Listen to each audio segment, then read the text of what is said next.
अस्सलाम वालेकुम, a very good morning to all of you. Programme सुबह का सितारा, मैं हूँ आपकी मेज़बान नबीहा एजाज खान। उम्मीद करती हूँ आप लोग ठीक ठाक होंगे, खैरियत से होंगे, अपनी सेहत का ख्याल रख रहे होंगे। गर्मी बहुत ज़्यादा है और गर्मी में आपकी जो बॉडी है, हमारा जो जिस्म है, वो और डिमांड करता है कि हम इसकी सेहत का, हाइड्रेशन का बहुत सारा ख्याल रखें। तो आज एक ऐसे ही हम अपने बॉडी पार्ट का जिक्र करने वाले हैं जिसके केयर के हवाले से, जिसकी एहतियात के हवाले से हम अक्सर थोड़ी सी नेग्लिजेंस कर जाते हैं, हम थोड़ी सी लापरवाही कर जाते हैं। मैं बात कर रही हूँ हमारे दांतों की सफाई की, हमारी डेंटल हेल्थ के हवाले से। जो हमारे दांतों के मसले मसाइल, जो इश्यूज़ होते हैं, बहुत सिंपल सी आसान सी चीज़ें हैं, आपको भी पता है, मुझे भी पता है, लेकिन हम रेगुलर नहीं हो पाते। अगर हम करें, अपने बच्चों को इस तरह से रेगुलर करें, ख़ुद अपने मुंह की, दांतों की सफाई का ख्याल रखें, तो हम बहुत सारे इन्फेक्शन से, बैक्टीरिया से, दांतों की जो सेंसिटिविटी होती है, ठंडा गर्म होता है, कीड़ा लगना होता है, जो दीगर मसाइल होते हैं,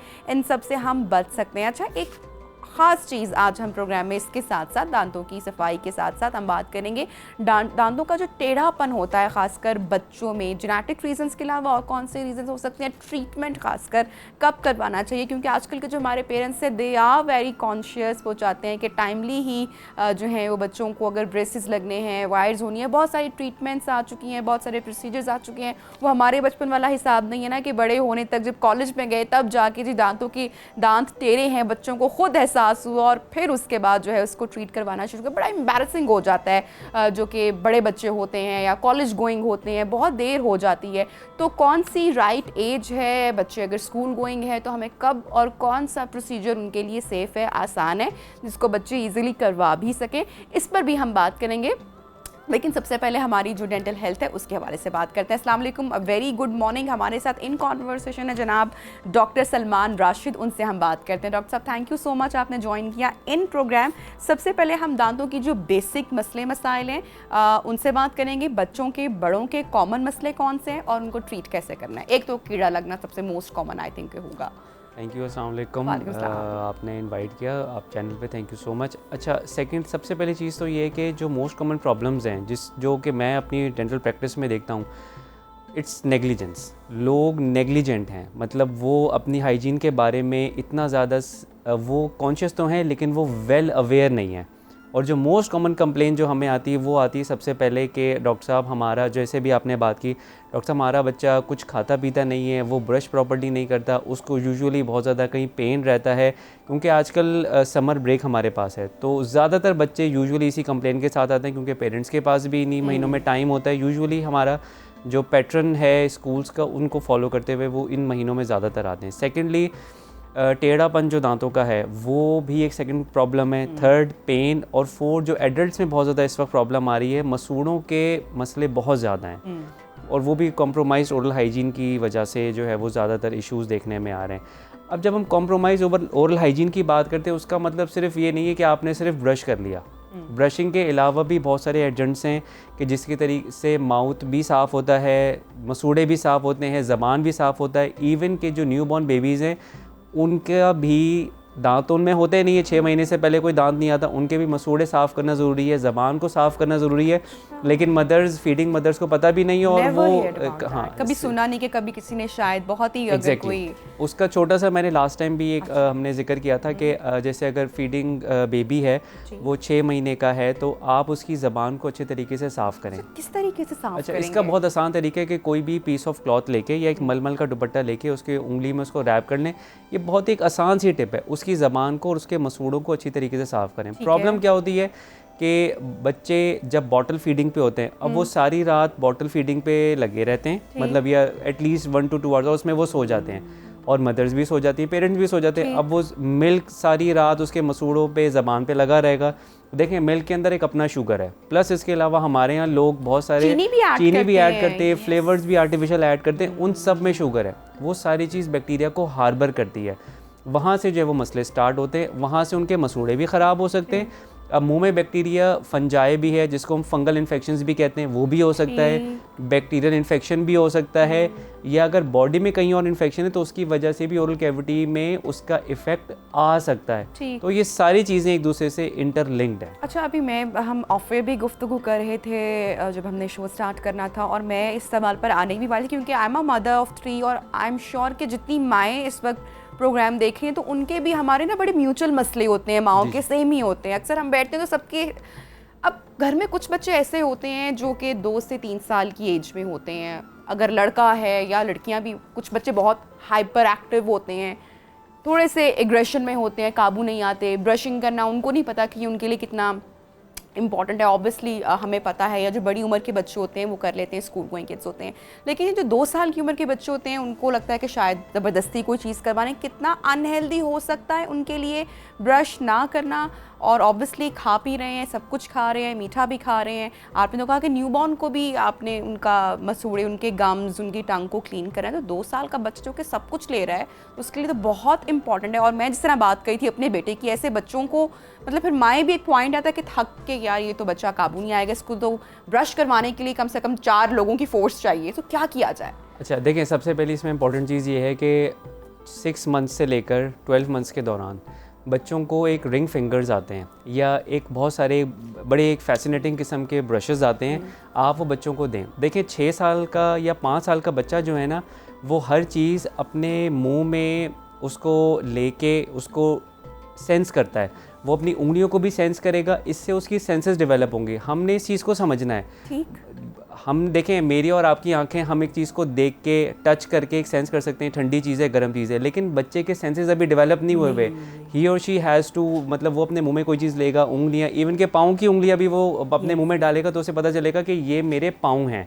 इवन के अगर आप देखें तो बच्चा 6 महीने की उम्र से लेकर साल बाद तक अपने पेरेंट्स की आवाज़ को और उनको पहचानना शुरू करता है। शी इज़ माई मदर और ही इज़ माई फादर, या मेरा कोई और छोटा भाई है, या घर में। It will take time. ऐसा नहीं है कि हमने देखा तो बच्चों ने भी देखा तो हम एकदम फ़ौरन एक दूसरे से, इट विल टेक टाइम, ठीक है, क्योंकि आंखों की जो रॉड्स और कोन्स हैं वो 1 साल में बनते हैं। अच्छा, सेकेंडली आपने जो बात की 2 साल की उम्र का 3 फिंगर ब्रश है, इस पे आप इसको वैसे पानी से करना है या पेस्ट के साथ? बच्चों की टूथपेस्ट भी आती हैं? नहीं, देखें, बच्चों की टूथपेस्ट आती है, उससे भी कर सकते हैं। जो कम से कम एक जो पहला दांत आता है दूध का, वो 6 महीने से 12 महीने की उम्र तक आता है, ठीक है।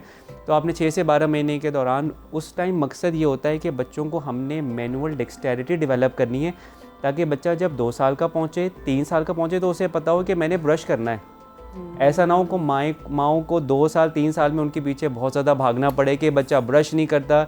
तो उस वक्त को बचाने के लिए आप पहले थोड़ा सा, से मैं भी गुजरी हूँ और बहुत सारी माएँ गुजर रही हैं। अच्छा, एक और चीज़, क्योंकि हम यहाँ पे लोगों को भी एजुकेट करें, मेरे लिए बहुत सारी चीज़ें हैं जो मैं आपसे बच्चे मिमिक बहुत अच्छा करते हैं, तो बच्चों के साथ मैंने एक चीज़ प्रैक्टिस की कि मैंने अपने बेटे को जब भी स्पेशली वॉशरूम लेके जाएं आप उसके सामने फेस वॉश करें, टीथ ब्रश करें, बच्चा देखेगा कि माँ क्या कर रही है। या अगर आपका बहन भाई है बच्चे के, और तो आप उस टाइम पे स्पेशली जब आप टीथ ब्रश कर रहे हैं तो बच्चों को साथ रखें। छोटा बच्चा मिमिक करेगा, उसको अट्रैक्ट करेगा वो पूरी एक एक्टिविटी की, ये शायद कोई गेम है या क्या है, तो ये भी बड़ा हेल्प करता है। इसको हम कहते हैं ऑब्जर्वेशनल लर्निंग। देखें, बच्चे बोल नहीं सकते कम से कम 6 महीने साल तक, आप उसके सामने जो करेंगे ना वो उसकी मेमोरी में सेव होता जा रहा है। आप जिस तरीके से उसको ले जाके चीज़ें करेंगे वो आपको बहुत गौर से देखेगा। आप खुद ब्रश करेंगे, उसको भी पता लगेगा कि मदर या फादर ब्रश कर रहे हैं, वो किस तरह का खाना खा रहे हैं, वो कैसे बात कर रहे हैं, ये हर चीज़ बच्चा आहिस्ता आहिस्ता, आप समझ लें, उसकी मेमोरी में बिल्कुल फॉर्मेट होता जा रहा है। सो अगर आप उसकी अपनी हाइजीन मेंटेन करेंगे और उसको अपने साथ रखेंगे तो उसकी भी डेफिनेटली जो है वो डेवलप हो जाएगी, हाइजीन और डेक्सटेरिटी डेवलप होगी। हमारा मकसद एक आदत को डेवलप करना है। बाकी ये चीज़ें बात की कि उसमें कौन सा ब्रश होना चाहिए, कौन सा टूथपेस्ट होना चाहिए, सबसे most and foremost important thing ये है कि बच्चों को ये पता हो कि हमने ब्रश करना है, क्योंकि हमारी मदर भी कर रही थी तो हमने भी ब्रश करना है। जिस तरह मामा ब्रश कर रही थी, मामा फेस वॉश कर रही थी, मामा कपड़े प्रेस कर रही थी, अब बच्चों को ये सारी चीज़ें आपने जो है वो आहिस्ता आहिस्ता बतानी है। ये इन ऑब्जर्वेशनल लर्निंग कहते हैं। एक और इशू के ऊपर बात करते हैं, ये जो माउथ फंगल इन्फेक्शन है, ये बड़ों में भी होता है और बच्चों में भी होता है। रीज़न वही है, ऑलमोस्ट हाइजीन का ख्याल ना रखना, या इसके अदर रीजंस भी हैं? अच्छा, प्रॉब्लम क्या है कि फंगल इन्फेक्शन, ये चीज़ हमेशा याद रखें, वो पूरी बॉडी के अंदर कहीं भी हो, आँख में हो, नाक में हो, स्किन पे हो, मुंह में हो, फंगल इन्फेक्शन किसी भी इंडिविजुअल को जब होगा जब उसकी क़ुव्वत मुदाफ़ियत कॉम्प्रोमाइज़ होगी। अगर उसकी क़ुव्वत मुदाफ़ियत अप टू द मार्क है, कभी भी फंगल इन्फेक्शन होने के चांसेस कम हैं। इसमें बहुत ज़्यादा अच्छी जो डिबेट है वो एक डर्माटोलॉजिस्ट या एक जनरल फिजिशियन जो स्पेशलिस्ट हो वो कर सकता है, लेकिन मेरा ओपिनियन ये है कि अगर आपकी हाइजीन कॉम्प्रोमाइज़ रही है, आपकी इम्यूनिटी बिल्कुल ठीक है, फंगल इन्फेक्शन को हम लोग आप एक और वर्ड कह लें कि वो अपॉर्चुनिस्टिक इन्फेक्शंस होते हैं। अपॉर्चुनिस्टिक का मतलब ये कि जब उनको मौका मिलता है उन्होंने अटैक करना है, बस ये चीज़ हमेशा याद रखें। Compromised oral hygiene would be the first cause. Secondly कोई मेडिकल कंडीशन, बहुत सारे बच्चे ऐसे होते हैं जो मेडिकली कॉम्प्रोमाइज्ड भी होते हैं, मतलब इनबॉर्न। थर्ड, कोई जेनेटिक उनको कोई प्रॉब्लम्स हैं। फोर्थ चीज़ ये है कि वो उनकी जो हेल्थ है वो इतनी कॉम्प्रोमाइज़ है कि उनकी बॉडी बार बार इन्फेक्शन से अंडर अटैक आ रही है। इन दैट सिचुएशन जो फंगल इन्फेक्शन है, they have get the chance, और फिर वो मसूड़े दांतों को सबको इफेक्ट करते हैं। Is it contagious?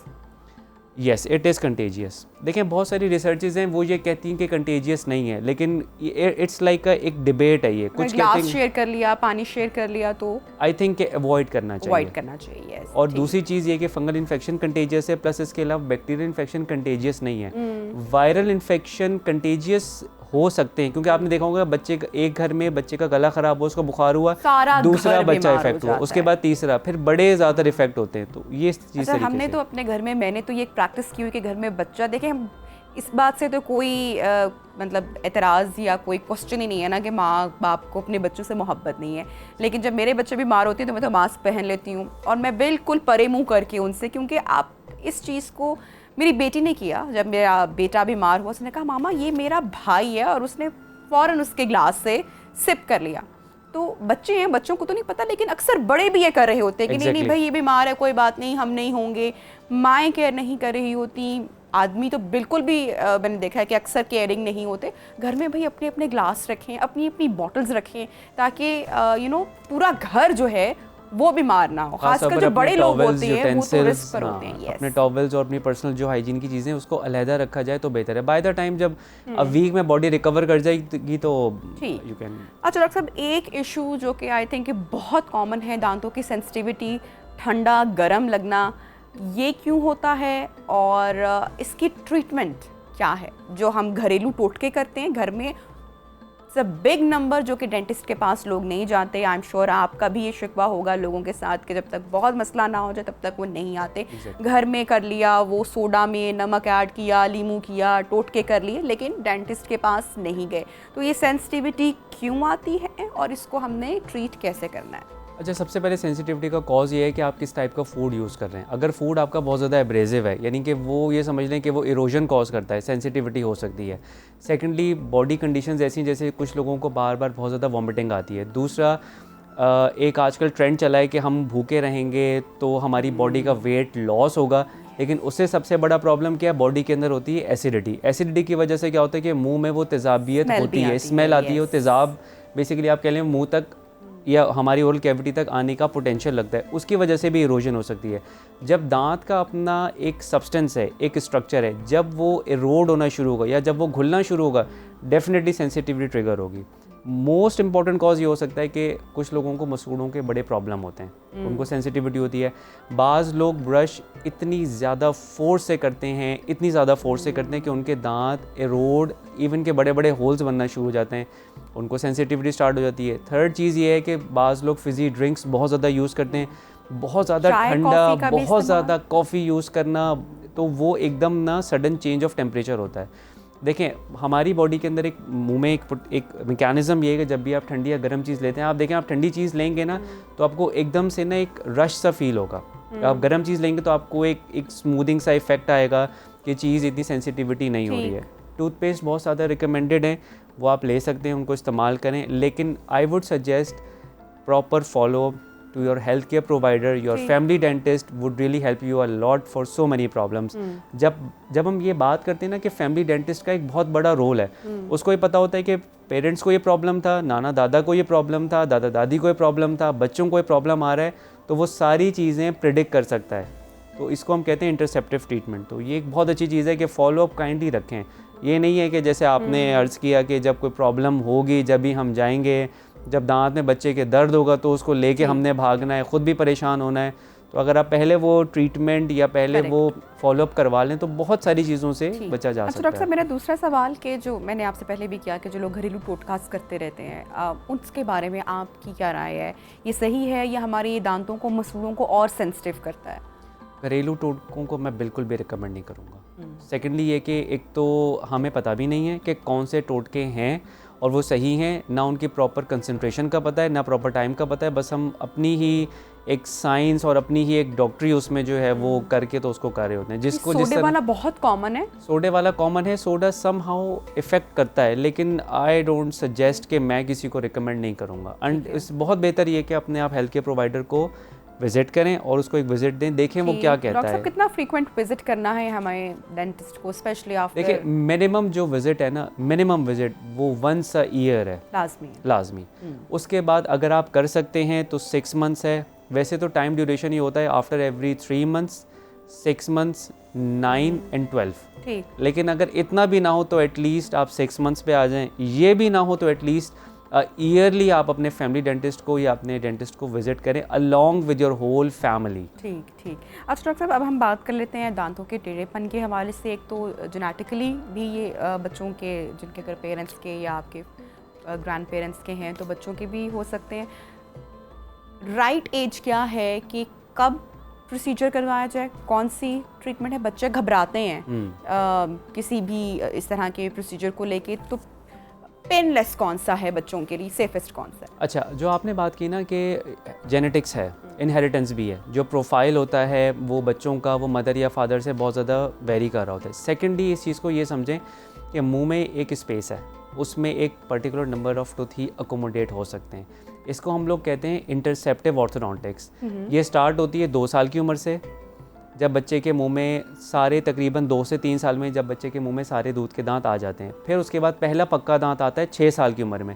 तो at the age of 6 years, 7 years, 8 years हम जो इंटरसेप्टिव ट्रीटमेंट है, हम इस बात को प्रेडिक्ट करते हैं कि हम बहुत सारे दूध के दांत निकाल दें ताकि जो पक्के दांत आ रहे हैं उनकी स्पेस बन जाए। उससे क्या होता है कि बहुत ज़्यादा कॉम्प्लेक्स ऑर्थोडोंटिक ट्रीटमेंट करने में हम इस चीज़ से बचा भी लेते हैं और सेकेंडली बाज़ औक़ात ज़रूरत भी नहीं पड़ती। लेकिन अब प्रॉब्लम क्या होती है कि जब दूध के दांत अपनी प्रॉपर पोजीशन से एक्सट्रैक्ट या मुंह से बाहर वो नहीं आते, शेड ऑफ नहीं होते, तो पक्के दांत होते हैं उनको जगह नहीं मिलती। वो जहाँ उनको जगह मिलती है वो उस तरीके से निकलते हैं। फिर इसमें क्या होता है कि क्राउडिंग होना शुरू होती है। अब उस क्राउडिंग के ट्रीटमेंट के लिए हम फिर वेट करते हैं जी 10 साल का बच्चा हो, 12 साल का बच्चा हो। तो आई थिंक कि अगर आप डेंटिस्ट के पास जल्दी विजिट करें तो आपका बहुत जो कॉम्प्लेक्स ट्रीटमेंट होता है वो सिंपल ट्रीटमेंट की तरफ आता चला जाता है। Right age would be 2 years, 3 years से लेकर 6 ईयर्स से लेकर 7, 8, 9 फॉलो पे रखेंगे। वो आपको इजीली हेल्थ केयर प्रोवाइडर आपको बताता रहेगा कि इस पेज पे इस एज में हम इस तरीके यानी से कि बिल्कुल वेट ना किया जाए कि बच्चे की उम्र 10 साल होगी, 12 साल होगी। बच्चों के लिए भी आई एम श्योर आजकल के बच्चे तो बड़े कॉन्शियस हैं, एम्बैरेसिंग भी होता है। बिल्कुल एम्बैरेसिंग होता है। और सबसे आज का प्रॉब्लम क्या है, देखें माँ बाप, इवन फॉर मेल या फीमेल्स, आजकल का तो ज़माना ऐसा है, 6 साल का बच्चा है, 8 साल का बच्चा है, प्रॉब्लम क्या है, उसको स्कूल में किसी ने थोड़ा सा बुली किया, उसको कहा ऐसे, बिलीव मी और नॉट, बच्चा बहुत फील करता है। आप इस बात को ना करें कि बच्चा है, अगर एक दूसरे बच्चे ने कह भी दिया, नहीं। देखें, वो आज हम 2024 में हम चल रहे हैं, ये चीज़ें बहुत हिट करती हैं और ये चीज़ें बच्चों में डिप्रेशन का बहुत मोस्ट कॉमन कॉज है। कॉन्फिडेंस शेक होता है। बिल्कुल आप देखिए अक्सर बच्चे बाहर आना जाना वो कंफर्टेबल फील नहीं करते, मुस्कुराते हुए अपनी हंसी रोक रखते हैं। अच्छा डॉक्टर साहब, मैं बात करना चाहूँगी उन बच्चों के हवाले से जिनके दांत जो फ्रंटल टीथ हैं ऊपर वाले बहुत बाहर की तरफ होते हैं, इवन के लिप से भी बाहर होते हैं। इसके प्रोसीजर कौन से हैं और कितने टाइम लगता है? और अगेन वही एज। अच्छा, एज अगर ये अर्ली एज में इंटरवेंशन हो जाए, for example 6 years, 8 years, 9 years, जब दूध के दांत गिर चुके हैं, जब दूध के दांत गिर रहे होते हैं, पक्के दांत आ रहे होते हैं, उसी टाइम पे ये होती है मिक्स डेंटिशन का एज, फ्रॉम 6 to 12 ईयर, जिसमें दूध के दांतों ने झड़ना होता है, पक्के दांतों ने आना होता है 12 साल की उम्र तक। ये जो आप बता रही हैं कि ऊपर वाले दांत लिप से भी इवन बाहर आ जाते हैं, दैट मीन्स कि आपने बिल्कुल भी केयर नहीं की। अच्छा, मतलब आप डेंटिस्ट के पास गए ही नहीं, आपने निगलेक्ट किया है। वरना होता क्या कि वो उसी टाइम ही उसको थोड़ा सा अर्ली एक्सट्रैक्शंस करके उसका प्रोफाइल इतना ज़्यादा कॉम्प्लेक्स होने से उसको वो किसी तरह रोक लेते हैं। अगर हो भी गए हैं तो उसका एक ट्रीटमेंट है, सर्जिकल ट्रीटमेंट भी है, दांतों पे ब्रेसेस भी लगते हैं, और वो डिपेंड करता है कि वो 3 इयर्स भी हो सकता है, 5 इयर्स भी हो सकता है। So it depend on the treatment doctor plan. ये दांत के साइज के हवाले से भी कुछ प्रोसीजर्स हैं अक्सर, जिसको हम रैबिट टीथ कहते हैं, कि बच्चों के या बड़ों के भी अक्सर जो हैं वो जो फ्रंटल टीथ होते हैं, रैबिट टीथ जिसको कहा जाता छोटे है, छोटे से दांत होते हैं, जो बाहर की तरफ होते हैं, अच्छा। फ्रंटल बड़े वाले होते हैं। ठीक हो गया। उसके साइज को भी कुछ कॉम्प्रोमाइज़ किया जा सकता है, कोई ट्रीटमेंट एस्थेटिक डेंटिस्ट्री के अंदर है बहुत सारे। अगर एडल्ट्स हैं तो हमारे पास बहुत सारे ट्रीटमेंट्स अवेलेबल हैं। हम प्रॉपर्ली क्राउन्स कर सकते हैं, विनियर्स कर सकते हैं। देखें, लेकिन अगर हम ये देखते हैं कि अगर ऑर्थोडोंटिक्स अगर करनी चाहिए जिस पे दांतों का ट्रीटमेंट तारों के जरिए होता है, अगर तो वो बेहतर ट्रीटमेंट है तो पहले वो होना चाहिए, उसके बाद दूसरे फिर विनियर्स, क्राउन्स, और फिर उसके बाद ओके, ठीक है। डॉक्टर साहब, एक तो मैं चाहूँगी कि जो लास्ट मैसेज है वो आप लाजमी ये मैसेज दीजिएगा कि हमारे यहाँ बहुत सारे मिथ्स होती हैं कि जब भी हम दांतों की या किसी भी डेंटिस्ट के पास जाएंगे तो हमारे दांतों की जो सेंसिटिविटी है वो मज़ीद बढ़ जाती है। तो एक last message before closing this segment आप क्या कहना चाहेंगे? अच्छा, सेंसिटिविटी कभी भी नहीं बढ़ती है। अगर आप किसी हेल्थ केयर प्रोवाइडर को विजिट करें, ये सिंपल एक मिथ है। हमारे यहाँ बस एक अजीब सी बात चली हुई है कि हम एक दफ़ा डेंटिस्ट के पास जाएंगे तो हम उसके पास जाते ही रहेंगे, जबकि ऐसा नहीं है। देखिए, डेंटिस्ट कोई भी होगा वो कोई अननेसेसरी ट्रीटमेंट आपके साथ नहीं करेंगे अनटिल एंड अनलेस कि आपको रिक्वायरमेंट ना हो। फॉलोअप विजिट से आई थिंक कि बहुत ज़्यादा जो बीमारियां हैं जिसमें दांतों का ख़ास तौर पर टेढ़ापन और दांत आप कह रही हैं रैबिट टीथ, उन सब की प्रिवेंशन बहुत इजीली जो है वो हो जाती है। इस वजह से proper follow up to the dentist is very much important along with your whole family. Thank you so much doctor Salman Rashid, हमारे साथ इन कॉन्वर्सेशन थे और डेंटल हेल्थ के हवाले से आज हमने बहुत सारी गुफ्तगू की। आई होप सो कि आप भी उस पर अमल करेंगे, मैं भी कोशिश करूँगी। बहुत ज़रूरी है कि हम अपनी दांतों की, अपने मुंह की सफाई का हम लोग ख्याल रखें, क्योंकि खूबसूरत दांत ही जो है वो एक खूबसूरत मुस्कुराहट हमें देते हैं। ब्रेक लेते हैं, ब्रेक के बाद प्रोग्राम में गुफ्तगू को आगे बढ़ाएंगे। Stay with us.